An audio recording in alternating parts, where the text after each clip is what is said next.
स्वागत आहे मित्रांनो माझ्या ब्लॉग मध्ये. तर लगेच आज आम्ही निघालो फिरायला जायचं होतं कोकणात. मस्तपैकी निघालो आम्ही सगळे फ्रेश. दुकानावर आलो, पहाटे उठून लवकर सगळ्यांनी 5 वाजता सुटले. 5:30 ला दुकानावर आलो, मस्तपैकी पूजा केली, दत्तगुरूंची शंखनाद दिला आणि दत्तगुरूंना सांगितलं गुरुराया आम्ही चाललोय, लक्ष असू द्या आणि आम्हाला सुखरूप जाऊ द्या, सुखरूप येऊ द्या.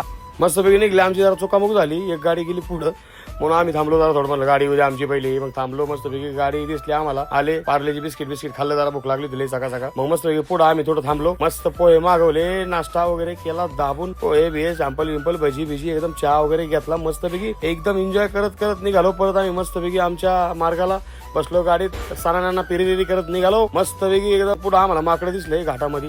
त्यांना मस्तपैकी फरसाण वगैरे चारवले, आनंद वाटला राव. उड्याच मारत आले माकडं, एकच नंबर सेल्फी विल्फी घेतला आणि पुढे निघालो. कोकणामध्ये होळीचा सण खूप जोरात करतात. मग काय आलो कोकणामध्ये, पोहोचलो रिसॉर्ट मध्ये. लगेच 2-3 ठिकाणी रिसॉर्ट फिरलो का आम्हाला सगळे हाऊसफुल होते. एका ठिकाणी गेलो मस्तपैकी, तिथं गेला लगेच फॉलोअर्स भेटले राव, नाथ गोळा सगळे हाय हॅलो. मग काय हाय हॅलो करत करत आत गेलो रूम मध्ये. कसली रूम आहे बघा, विषय हाडच. रूम मध्ये लगेच ठेवलं की लगेच काय मोह आवरा ना स्विमिंग पूल बघितल्यावर लगेच आम्ही स्विमिंग पूल मध्ये आलो. मस्त उड्या मारलं, एकच नंबर एन्जॉय. इकडे बघा की WWF चालली यांची आहे का. मल्हार पण बसला खांद्यावर माझ्या, मस्तपैकी डान्स केला आणि लगेच बघ निशाना मला भेटला ना थोडा डान्स केला. लय मजा वाटली राव, एकच नंबर रील काढली.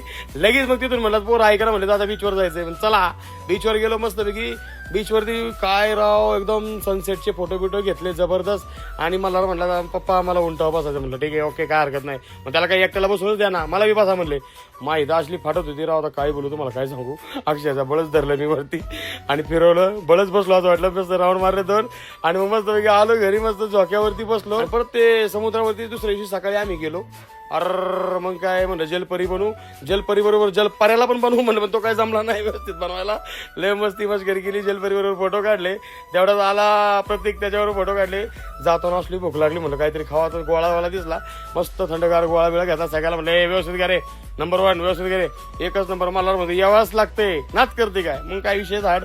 परत आम्ही आलो, बघतो तर काय ही दोघं चौघ असली पसाऱ्यात बाबा ही आलीच नव्हती आमच्या बरोबर, कसलीच आपल्यात कुंभकर्णासारखी. मग काय आम्ही मग तिथून मग मस्त सगळा एन्जॉयमेंट केला. पूर्ण स्ट्रेस निघून गेला डोक्यावरचा, काम धंद्याचा. निघालो आम्ही परत तिथून परतीच्या प्रवासाला. निघताना येताना लय भुका लागल्या होत्या आम्हाला, कारण समुद्रात आम्ही पोहलो होतो. एकच नंबर विषय झाला होता, एन्जॉयमेंट केला होता. मग काय थांबवली गाडी, घेतली साईडला, मस्तपैकी बिर्याणी राईस बनवली. नादच गुळाराव विषय हाड. कशी तरी बिरी व्हेज राईस एकच नंबर काढली. राईस आणि केला भात बीत एकदम टकाटक. सगळ्यांनी एन्जॉय करत खाल्ला बिल्ला. मस्त टमाटा सॉस टाकला, त्याच्यावर केचप टाकलं, मेयोनीज वगैरे टाकली. एकच नंबर विषय. खाल्लं, दाबून आणलं. अशा तऱ्हेने आमचा आजचा ब्लॉग पूर्ण झालेला आहे भावांनो. भेटूया पुढच्या नेक्स्ट ब्लॉग मध्ये.